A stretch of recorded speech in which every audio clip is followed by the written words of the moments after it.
Olá, saudações a todos. Bem, hoje eu vou falar um pouquinho para vocês de exercícios domiciliares para ganho de amplitude do ombro. Então a gente vê os pacientes fazendo diversos tipos de exercício em casa, onde acabam sobrecarregando demais os tendões, sendo que na grande maioria das vezes o que está limitando a amplitude de movimento do ombro do nosso paciente não são os tendões, não são os músculos, e sim as cápsulas articulares. Então, dando uma recapitulada para quem não se lembra, e aqueles que querem aproveitar as orientações contidas nesse vídeo, a cápsula anterior, ela limita os movimentos de rotação lateral do ombro. Ou seja, os movimentos aonde a palma da minha mão roda para fora do meu corpo, ok? Então este movimento é limitado tanto pelos ligamentos, né?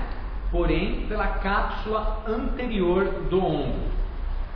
A cápsula posterior, ela limita o movimento de rotação medial do ombro, ou seja, os movimentos onde o dorso da minha mão se distancia das minhas costas.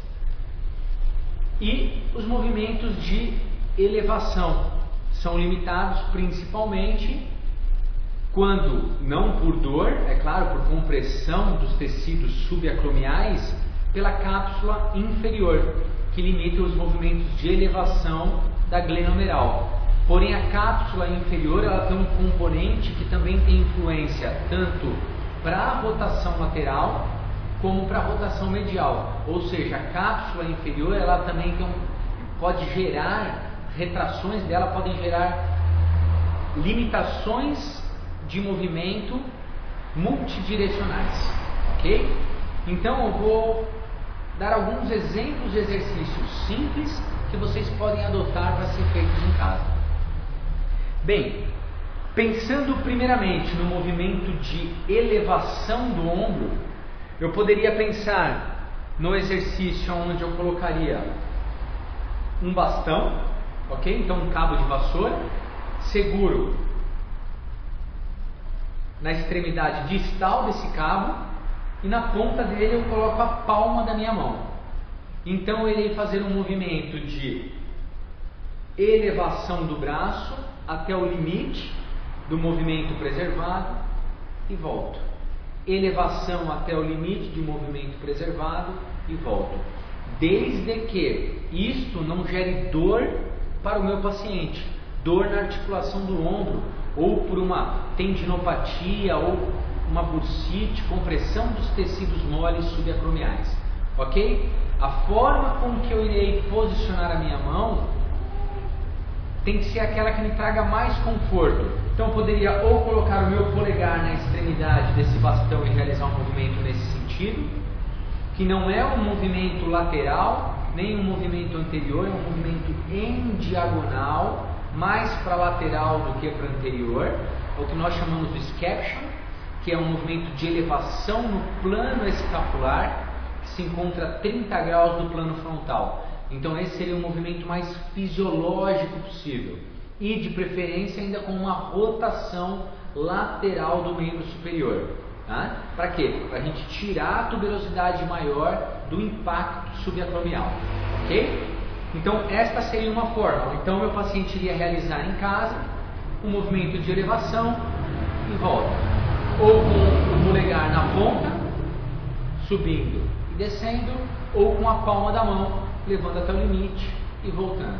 Levando até o limite e voltando.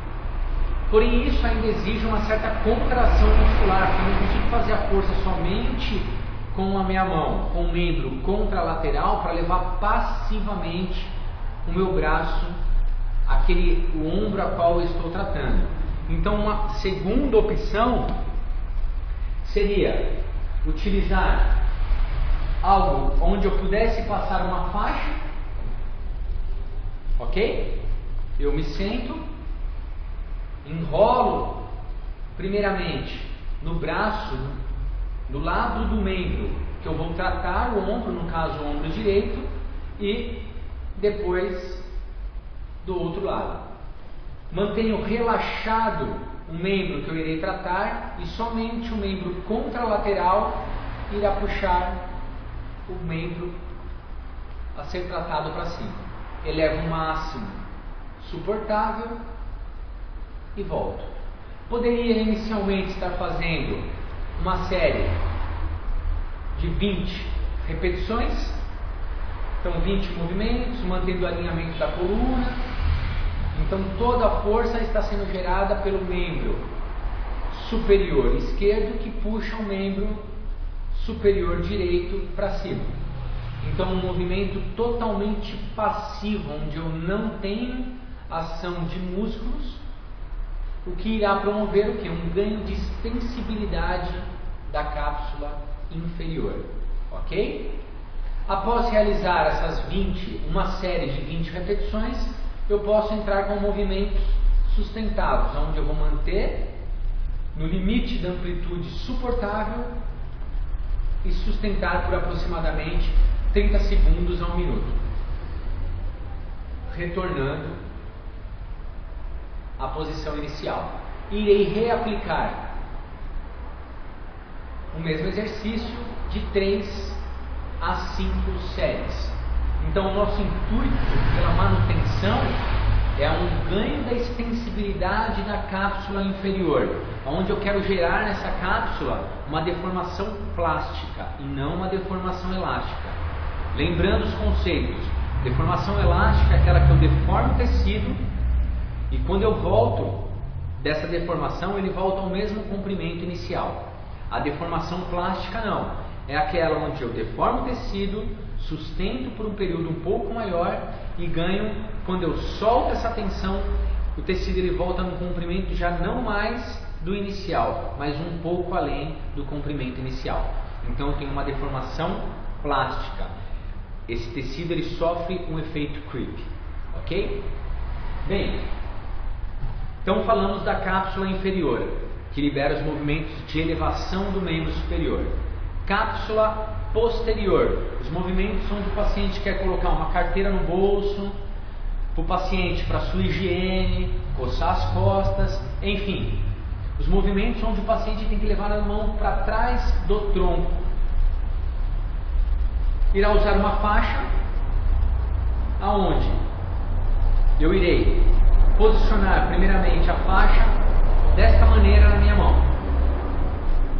Com a minha outra mão, eu vou pegar as duas pontas dessa faixa e entregar para o membro superior que eu irei tratar. O membro superior passa por trás do tronco e entrega ao membro contralateral que passa por cima do ombro, mantendo o encaixe na mão. Por quê? Porque o exercício ele tem que ser passivo. Eu não quero ação muscular. Eu quero tirar todos os tendões que possam influenciar nesse movimento. Então o membro está relaxado.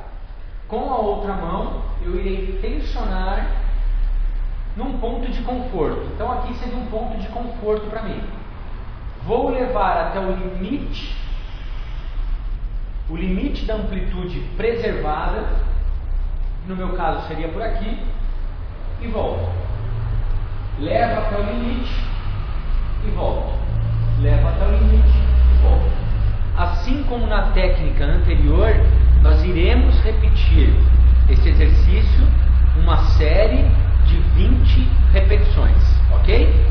Então, levo até o limite e volto. Levo até o limite e volto. 20 repetições. Após o término, esse exercício inicial, ele irá servir primeiro como um aquecimento do movimento que eu quero ganhar. Depois eu irei entrar com os movimentos sustentados. Levo até o limite, braço relaxado e sustento por aproximadamente 30 segundos a 1 minuto. Volto até um ponto de leve conforto, não preciso voltar tudo, descanso e reaplico a técnica. Essa técnica então será reaplicada de 3 a 5 vezes numa série de 30 segundos a 1 minuto. O nosso objetivo, ganho da rotação medial, ou seja, ganho de extensibilidade da cápsula posterior para amplitude com o dorso da mão atrás das costas, ok? E por fim, um trabalho para a cápsula anterior. Na grande maioria dos nossos pacientes, a cápsula mais restrita, aquela que oferece mais limitação aos nossos pacientes. Então, esse movimento puro de rotação lateral, nós não fazemos no dia a dia, mas sim os movimentos combinados, como pentear um cabelo, coçar atrás da cabeça. Então, isso é rotação lateral pura, associado, é lógico, com o movimento de elevação. É por isso que os movimentos funcionais do dia a dia, eles não ocorrem num plano e eixo de movimento apenas. Só flexo, extensão, abdução, adução, rotação lateral, medial. Eles ocorrem combinados, como um movimento para tomar um copo d'água, né? Onde eu faço flexão, abdução e rotação lateral. Então é uma combinação de movimentos, o que nós chamamos de movimentos funcionais, ok? Bem, para a rotação lateral nós iremos usar um bastão.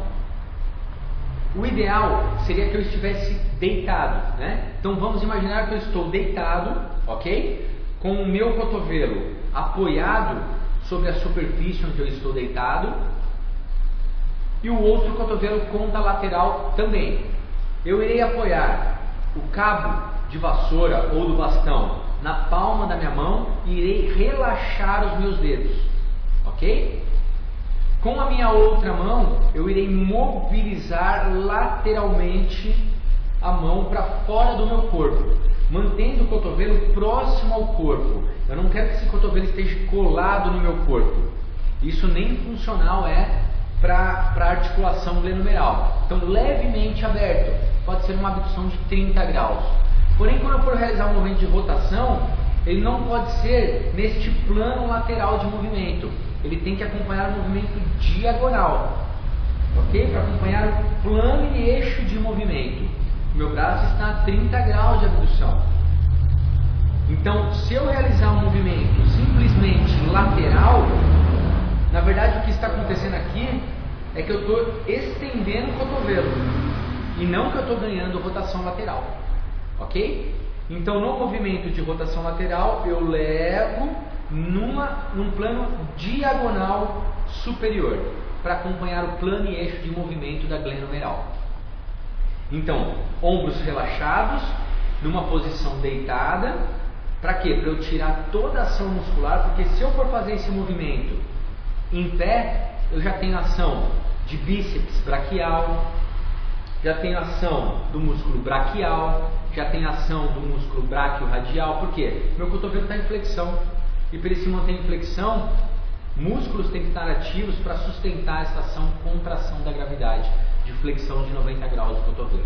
Ok? Então, deitado, cotovelos relaxados, ombro relaxado, e o paciente aplica 20 movimentos no sentido da rotação lateral diagonal.